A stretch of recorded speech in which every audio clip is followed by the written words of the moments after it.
Next elections కి YCP పుంజుకునే అవకాశం ఉంటుంది 100% అండి. ఎందుకంటే మీరు 11 సీట్స్ వస్తున్నారు. 40% ఆఫ్ ఓట్ బ్యాంకింగ్ వచ్చింది వైఎస్ఆర్సీపీకి.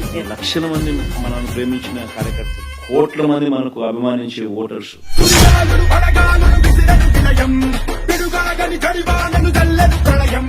Core YSRCP vote banking is more stronger than any party in Andhra Pradesh. Still.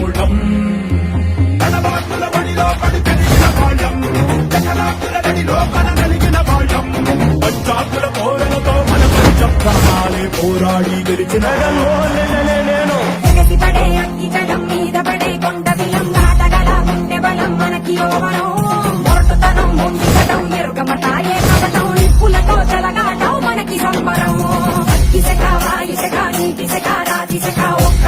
ఎదురైనా బెదురు ఎరుగవే అగ్నికణం వీరగుణం అడువడు బతుకురణం ఆయుధమై అని చేసే ఆట విగ్రహమే.